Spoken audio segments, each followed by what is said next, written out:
Bom dia, boa tarde, boa noite, pessoal. Continuando nossos encontros aqui de literatura brasileira, nós vamos falar agora sobre as considerações de José Veríssimo a respeito da caracterização do fenômeno literário e a maneira como esse autor desenvolveu a sua historiografia da literatura brasileira. Lembrando que esse material ele é baseado no conteúdo dos professores André Dias, Ilma Rebelo e Marcos Pache, ok?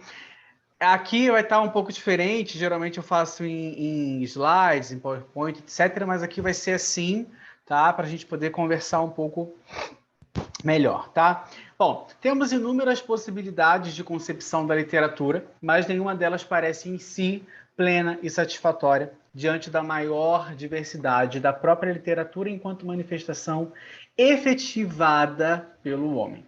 A literatura, ela pode ser entendida, por exemplo, como uma expressão verbal do sublime a colocar-nos em estado de transcendência, ok? Descontando, então, o âmbito do efeito sentimental que o texto produz no receptor e considerando seu aspecto formal, a literatura vem a ser um texto desenvolvido em uma linguagem estetizada e original. Então, já aqui a gente tem dois pontos diferentes do que seria literatura. Ela poderia ser uma expressão verbal do sublime que nos move, traz uma certa emoção, sentimento, e tirando esse sentimentalismo, ela seria um texto desenvolvido em uma linguagem estetizada, com uma estética de um texto original. Tá? Em linhas gerais, isso quer dizer que um texto literário deve ter uma linguagem diferente de um discurso comum, pois enquanto o discurso comum preza pela coerência e coesão lógica, a literatura cria suas próprias leis de estruturação e de emissão do sentido. Contudo, se tomarmos esta possibilidade como única, excluiremos do conceito de literário uma considerável parte da literatura do século XX, que primou justamente pela desconstrução de tradicionais verdades literárias. Então, se a gente trouxer fazendo essa diferenciação do que seria um texto literário e um texto não literário, teoricamente, o texto de um discurso comum, ele preza pela coerência e pela coesão. Já a literatura, ela teria uma ordem própria, digamos assim. E aí, se a gente pontua apenas isso, a gente vai acabar retirando do que seria literário alguns textos do século XX. Ok? Bom, como se vê, a resposta à pergunta o que é literatura, que a gente está se fazendo desde a nossa primeira aula, é tão cheia de possibilidades quanto inalcançável, mas nem por isso os teóricos se isentam de se lançarem a ela. No século XX, a questão tornou-se central tanto entre artistas quanto entre pensadores, fazendo-se fortemente atual ainda hoje, em pleno século XXI. Tanto que a obra que não carrega consigo, explícita ou implicitamente, a teorização a respeito do seu próprio processamento, costuma ser identificada por setores da crítica como menos expressiva. Tá? Ou seja, a obra que não traz consigo uma teorização a respeito do seu processamento seria algo menos expressivo. Tá? Concepções literárias de José Veríssimo. Bom, José Veríssimo foi um estudioso bastante afetado pela onda cientificista. Lembrando, cientificismo é diferente de ciência. O cientificismo acredita que a ciência está acima de tudo. Tá? Então, ele foi afetado por essa onda cientificista do seu tempo, mas também teve a capacidade de não fazer das teorias que lhes foram contemporâneas uma prisão, tá? Demonstrando o mérito de não engessar seu pensamento pelo determinismo fechado, que faria dele apenas um discípulo feliz e confortado de Silvio Romero. A gente vai entender isso com mais calma tá? Que ele é afetado por essa onda cientificista, mas ele não se deixa levar por essa onda, tá? Digamos assim. Ao contrário de Romero, tá? Ao contrário de Silvio Romero. Bom, ali no início do século XX, o autor se mostra em uma verdadeira busca por novas formas de se relacionar com a literatura. Diferentemente dos críticos naturalistas ortodoxos, que lidavam com a literatura como se ela fosse um fato consumado, se já saísse pronto, tá? Um produto das forças da história da natureza. Tá? Veríssimo recorre à filosofia e à estética para tentar compreender o controverso e plural fenômeno. E aí ele diz: várias são as acepções do termo literatura, conjunto de produção intelectual humana escrita, conjunto de obras especialmente literárias, conjunto de obras sobre um dado assunto, ao que chamamos mais vernacularmente, bibliografia de um assunto ou matéria, boas letras e, além de outros derivados secundários, um ramo especial daquela produção, uma variedade da arte, a arte literária. A diferenciação principal estabelecida entre a ideia de literatura como um conjunto de textos aproximados pelo assunto e entre a de literatura como um texto de natureza artística é ampliada por uma interpretação do próprio Veríssimo, de acordo com a qual o fim maior da literatura é comover. Então, é trazer a emoção, tem a parte de tocar no sentimento, tá? Ele recorre a uma definição do crítico português Muniz Barreto, para quem o caráter essencial da literatura é a generalização do pensamento e a generalidade na expressão. Ou seja, a capacidade da literatura de tratar de diversos assuntos a partir de formas variadas, sem o compromisso previamente estabelecido de assumir uma dicção ou abraçar um tema. Tá? E aqui a gente volta ao que a gente leu lá na nossa introdução sobre o ponto dos textos, trazer a coesão, de trazer ali uma coerência. A literatura ela vem para comover, então ela tem uma estética diferenciada, digamos assim. Tá? Com forma diversa, com temas amplos e voltada para comover, esta é, sem dúvida, uma aproximação do conceito literário de José Veríssimo. Em História da Literatura Brasileira, ele fazia questão de estabelecer a distinção entre história literária e história da literatura, obedecendo a uma problematização conceitual a que ele se dedicou esmeradamente. História da literatura de um país e história literária do mesmo, ou seja, do país, não são exatamente a mesma coisa. Então, ele mesmo já pontua aqui que é diferente. A história da literatura é diferente da história literária. Tá? A história da literatura é diferente da história literária. Há, nas obras escritas de um povo, uma cópia enorme de produções que, fazendo parte da sua história literária, que é a história de de quanto ele escreveu, ainda com interesse prático e sem mira de provocar uma emoção, ou exprimir a beleza, e sem a generalidade de constituir a obra de pura literatura, não fazem parte da história desta. Vamos entender isso aqui. O que ele quer dizer? Olha só. Há nas obras escritas de um povo uma cópia de produções, tá? Essa cópia de produções faz parte da história literária, que é a história de quanto se escreveu. A história literária é a história de quanto se escreveu. A história como eu posso dizer aqui? A história literária ela traz consigo um interesse prático, mas não provoca uma emoção, ela não exprime uma beleza, tá? A obra ela não constitui uma literatura pura, tá? Ela não faz, então, assim, parte da história do país. Ela faz parte da história literária. É diferente, é meio confuso isso, porque ele diferencia a história literária e a história da literatura. Então, a história literária é a história do quanto se escreveu. Tá? A história de uma literatura deve compreender apenas o que é literatura.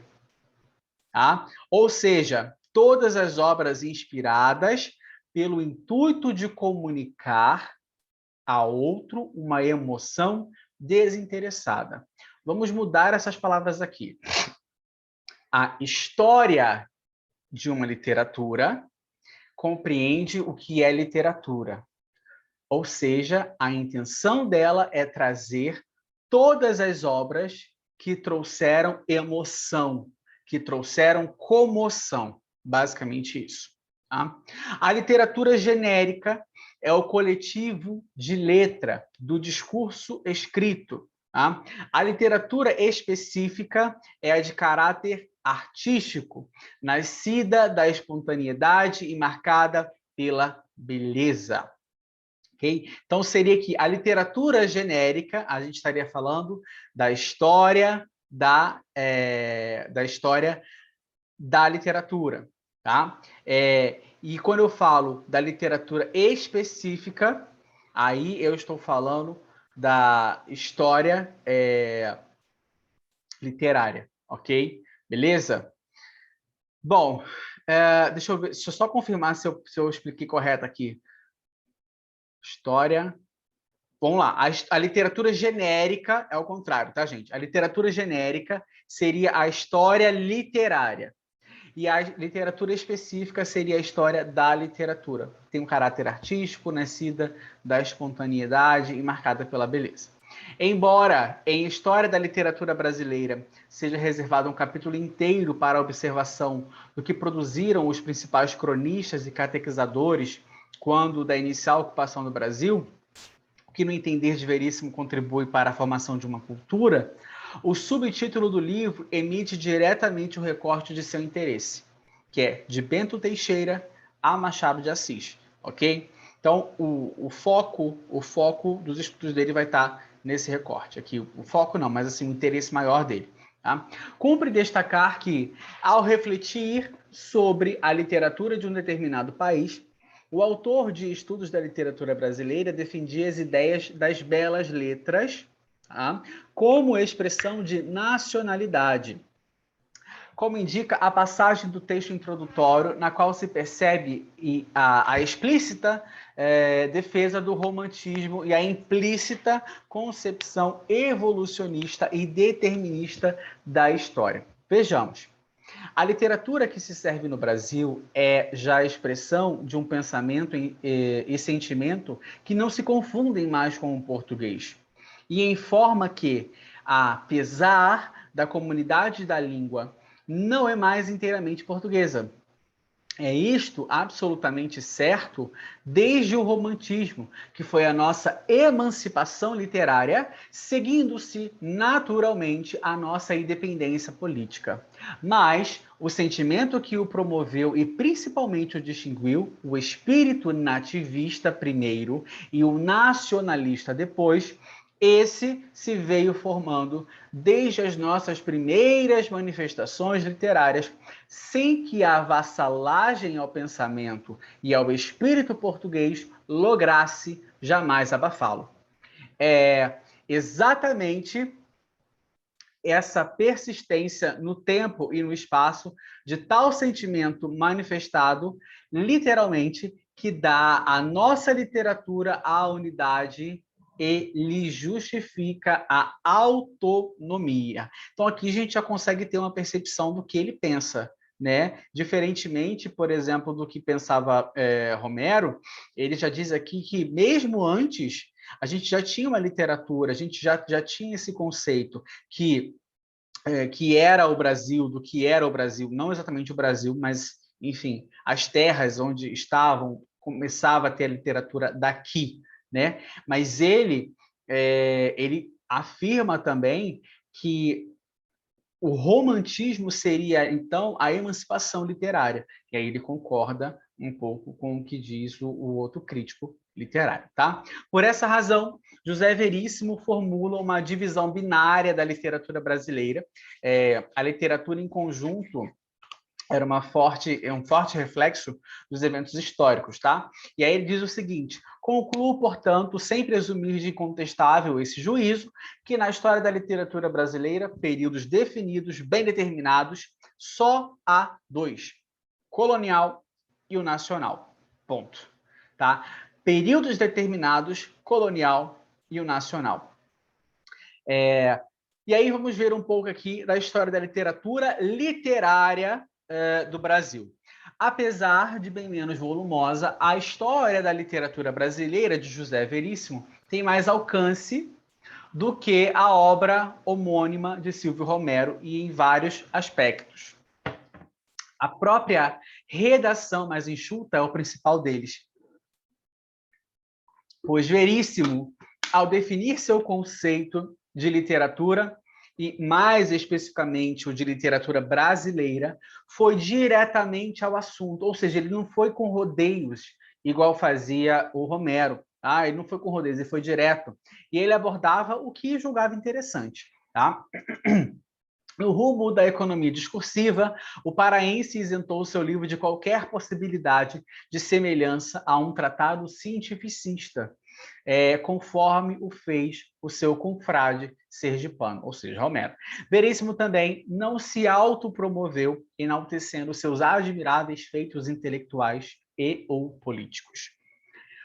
O livro de 1916 avança sobre o de 1888, lembrando que 1888 foi quando saiu o livro de Romero, né? Por inserir a prosa de ficção em seu raio de análise. Lembra, Romero não colocou isso no livro dele, ele não tratava da prosa. Tá? Por tudo isso, os julgamentos efetivados por Veríssimo parecem bem mais amplos e fundamentados do que o do fundador da crítica moderna no Brasil. Mas não podemos nos esquecer de que ele ainda se manteve ligado ao evolucionismo e ao determinismo de caráter histórico, e entendia que nossa literatura em conjunto torna-se independente e interessante a partir do momento em que se pintou com as cores nacionais, personificadas nas paisagens e no índio. Aqui ele está fazendo o que fazia no romantismo. Tá? Aqui é o que fazia no romantismo. Apesar de não ver literatura propriamente dita no século XVI, Veríssimo reserva a ele um espaço digno, tentando perceber como e quando brotava nos trópicos o embrião do pensar e do agir nacionais.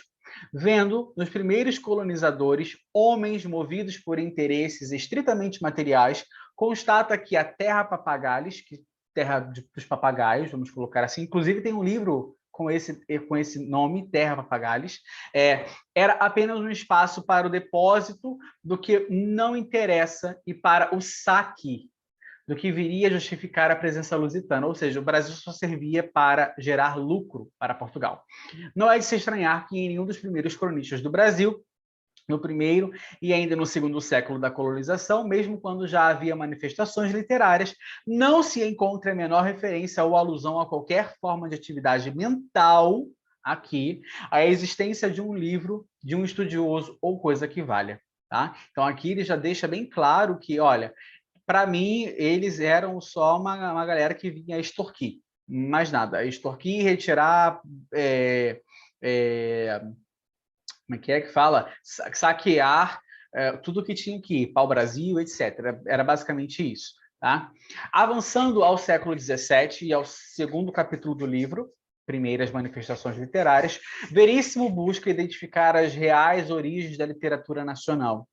Ao perguntar qual teria sido o primeiro brasileiro a publicar uma obra literária, encontra a resposta na figura de Bento Teixeira. E ele diz que fica, pois, sendo não só o primeiro em data dos poetas brasileiros, mas o patriarca dos nossos engrossadores literários. Então, ele diz que Bento Teixeira seria o patriarca literário. Tá? Ainda avaliando o referido século, o crítico se surpreende com a incoerente proliferação de escritores, dado que o meio social se mantinha pouquíssimo desenvolvido. Não se vê o emprego do termo barroco, tá? Mas os destaques já eram os que se fazem ainda hoje, para o padre Antônio Vieira na prosa e Gregório de Matos na poesia. Isso o Romero também fez. Tá? A respeito do padre, destaca a sua atuação como religioso e protetor dos índios. Tá? Vieira recebe destaque ainda pelo engenho e o apuro dos seus sermões, com os quais foi elevado à categoria de autor de discursos estéticos. No seu tempo, se fazia justamente ouvir a voz eloquente e florida do padre Antônio Vieira e a sua palavra de um tão sabor literário, ele coloca assim. Tá? E, falando de Gregório de Matos, Veríssimo é mais reverente, tá? E dedica um capítulo à parte, que é iniciado do grupo baiano, o mais conhecido, o mais interessante e o mais curioso, e ainda, em suma, o mais distinto, é Gregório de Matos. O crédito não deriva da originalidade discursiva de Gregório, nem da maneira como exprimiu as angústias do homem dilacerado por verdades antagônicas, lembrando aqui que a gente está falando do barroco, tá? Então tem essa dualidade. Tá? Para Veríssimo, Gregório, um poeta burlesco, picaresco e chulo, tem importância literária por lances interessantíssimos à história dos nossos costumes e da sociedade do seu tempo. Ou seja, o poeta construiu uma obra relevante por retratar alguns itens da sociedade em que viveu seu autor. Tá? É interessante pensar dessa forma sobre Gregório de Matos, inclusive porque ele era conhecido como Boca do Inferno, né? Então ele tinha um tom mais sarcástico e tal. É interessante pensar sobre isso. Indo em direção ao século XVIII, José Veríssimo vê a riqueza mineradora um impulso à cultura. Ele vê na riqueza mineradora um impulso à cultura. Ao mesmo tempo em que emprega o termo arcadismo, ele rejeita a escola mineira, por não enxergar aqui uma escola ou estilo, visto que o manifesto ideológico dos arcadis, preconizando uma literatura da simplicidade e do equilíbrio, não alcançou correlação na efetivação escrita. Daí o arcadismo ter se mantido, em sua opinião, bastante análogo ao seiscentismo. Apesar de não ver no momento uma elevação ou evolução substantiva, Veríssimo derrama-se em elogios ao afamado livro de Tomás Antônio Gonzaga, apesar de não analisá-lo, visto ter se ocupado demasiadamente da biografia do autor. E aqui a gente já apontou um detalhe. Ele gostava da biografia, ele gostava de falar de biografias, então aqui a gente vê esse detalhe. Tá? Bom, com a inclinação nacionalista de José Veríssimo, se faz evidente, né, seria de se esperar que, ao entrarmos no século XIX, se deparasse com aquele que lhe parecia o mais alto feito da literatura nacional em termos de conjunto, né, que seria o romantismo. Verdadeiramente, é do século XIX que podemos datar a existência de uma literatura brasileira. E isso aí quase, não vou dizer unânime, mas boa parte dos críticos colocam dessa forma, né? Diferentemente de Romero, que divide a poesia romântica em 6, a gente viu isso na aula passada, tá? Veríssimo classifica em 3 fases ou 3 gerações. E inclui os prosadores e elege principalmente representantes, os principais representantes, Gonçalves Dias e José de Alencar, ambos pela qualidade literária e pela vontade persistente de promover a literatura nacional. Também, na contramão de Silvio Romero, Veríssimo dá importância ao condoreirismo. Tá? Para ele, um falso gênero da poesia enfática e declaratória. Lembrando que Romero ele separa lá, né, e ele coloca o condoreirismo. Já Veríssimo ele já não se importa tanto com essa fase, com esse gênero não, tá? Ele diz que é um falso gênero da poesia. Em nada confirma a importância dada pelo sergipano a Tobias Barreto. Lembra que ele gastou um capítulo lá falando de Tobias Barreto, o Silvio Romero falando de Tobias Barreto, e destaca a primazia de Castro Alves, mas sem o respeito firme dado aos líderes da segunda geração, e muitíssimo menos sem a paixão com que exaltou os românticos do primeiro momento. Até porque, no primeiro momento, eles são ali os precursores, vamos colocar assim, né, da literatura que eles colocam como nacionalista. Né? A parte final do século XIX representa um cruzamento de tendências ideológicas e de formas literárias na Europa, e, portanto, no Brasil. A esse momento, Veríssimo chama de modernismo, porque via no movimento das letras uma extensão das transformações políticas e sociais que germinavam no Brasil àquela altura, consumadas com a abolição e a proclamação da República. Então, a gente tem aqui um contexto histórico, né, que é a abolição e a proclamação da República, e a gente tem esse movimento que acontece tanto na Europa e depois aqui no Brasil, justamente nesse final do século XIX, que seria o modernismo. Veríssimo não adota o termo realismo para nomear um estilo e despreza o simbolismo, por ver nele manifestação obscura e desimportante. Os simbolistas eles foram marginalizados no período em que escreviam. Tá? Por isso, os estilos autenticamente representativos da fase moderna da literatura seriam o naturalismo, parnasianismo. Só esses dois. Tá? Ao primeiro, ou seja, ao naturalismo, ele deu pouca importância. Obras realmente notáveis e duradouras, ou sequer estimáveis, bem poucas produziu, e nomes que merecem ser historiados são apenas 3: Aloísio de Azevedo, Júlio Ribeiro e Raul Pompeia. A respeito do parnasianismo, ele foi apenas constatador e descritivo, vendo de forma inteligente que a estética parnasiana não se manifestou no Brasil como mero transplante. A cultura local moldou o rigor formal e os nossos parnasianos, apontados pelos manuais como impessoais e contidos, orgulharam-se pela prática e declararam amor às estrelas e às belas formas de escrita. Tá? A arte pela arte. Uma vez que o autor de Amazônia partilhava do ideal evolucionista, fazendo dele um método de estudo literário, sua historiografia caminhou para fazer com que Machado de Assis fosse o ponto de chegada do curso histórico da literatura nacional. Tanto que o autor de Dom Casmurro ao autor de Dom Casmurro dedica um capítulo próprio, não por mera coincidência, o último capítulo. Ou seja, ele deixa o último capítulo para falar de Machado de Assis. Tá? Para ele, Machado de Assis foi a mais alta expressão do gênio literário. Ele é um poeta dos mais importantes da literatura brasileira, o mais insigne dos seus prosadores. Tá? A respeito do livro, né, Memórias Póstumas de Brás Cubas, ele não foi nada econômico, tá? E ele fala que é um romance de rara originalidade, ou seja, algo raro, uma obra, a despeito do seu tom ligeiro de fantasia humorística, fundamente meditada e fortemente travada em todas as suas partes, porventura a mais excelente que a nossa imaginação já produziu. Então, ele só faz elogios ao livro também de Machado. Nisso, Veríssimo alcançou um dos seus maiores méritos, pois foi um dos raros contemporâneos de Machado de Assis a não lhe rejeitar a obra. A gente tem que perceber isso também, tá?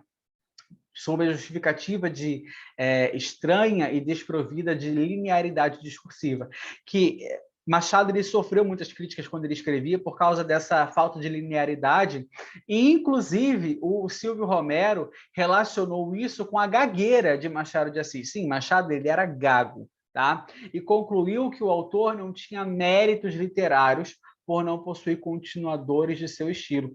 Que aqui está querendo dizer que José Veríssimo ele foi contra até foi contra o que Silvio Romero disse, que o Silvio Romero ele fala que que Machado de Assis tinha uma escrita estranha e desprovida de linearidade, ele culpa a gagueira e ele diz que o autor não tinha mérito literário, inclusive por não ter seguidores após seus textos, né? Mas Veríssimo não deu razão a tais juízos.